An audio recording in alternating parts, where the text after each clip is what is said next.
लावा हात सगळं. ओके. आता या ठिकाणी नायब तहसीलदार या ठिकाणी आलेत. काय चर्चा झाली, काय मार्ग निघालाय, उपोषण सोडले, काय मार्ग निघाला? त्यांनी सांगितले तात्काळ अपर जिल्हाधिकाऱ्यांकडे जो आदेश येईल त्यानुसार तात्काळ 2 ते 3 सुनावणीत तुमचा निकाल काढला जाईल आणि सदरचा रस्ता आहे तो खडकमाळ ते पिंपळणे शिव तो सरळ केला जाईल.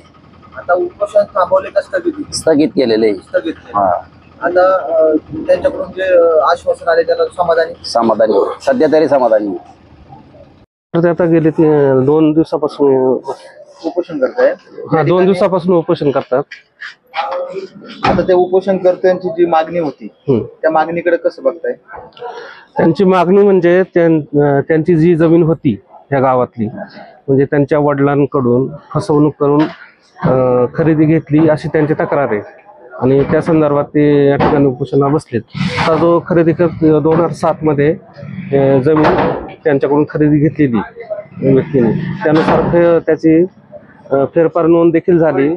खरेदी घेणाऱ्याचं नाव 7/12 पत्रकी दाखल झालेलं आहे आणि त्यानंतर मग यांच्या लक्षात आल्यानंतर यांनी प्रांत साहेबांकडे अपील केलं होतं. तर ते अपील त्यांचं ते अंशतः मान्य झालं आणि ती फेरफार नोंद जी आहे ती फेर चौकशीसाठी तहसीलदार जुन्नर यांच्याकडे पाठवण्यात आली होती. परंतु दरम्यानच्या कालावधीत प्रतिवादी यांनी माननीय अपर जिल्हाधिकारी यांच्याकडे सेकंड अपील दाखल केलेली. त्याची आता सुनावणी चालू आहे आणि त्यामध्ये माननीय अपर जिल्हाधिकारी यांनी जैसे ते परिस्थिती ठेवण्याचा आदेश देखील दिलेला आहे. त्यामुळे सद्यस्थितीत आपल्याला म्हणजे खरेदी जे घेणार आहेत म्हणजे जिल्हाधिकारी जे निर्णय देतील त्या निर्णयाशी सहमत आहे? नाही तसं नाही. निर्णय ते देणार आहेत.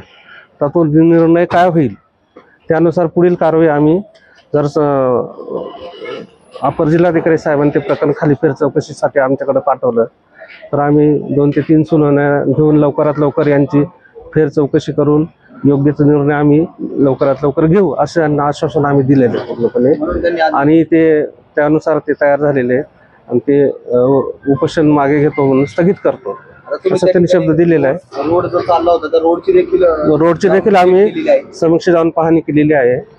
तो रोड हा त्यांच्या शेतामधून पूर्णतः गेलेला असं त्यांनी दाखवून दिलेला आहे तिथं. तर त्या संदर्भात जे काही नकाशे गावातले नकाशामध्ये रस्त्याची नोंद आहे का, सर्वे बांधावरून तो रस्ता जातो किंवा नाही याची सर्व चौकशी करून घेऊन त्या बाबतीत देखील आम्ही लवकरात लवकर निर्णय घेऊ.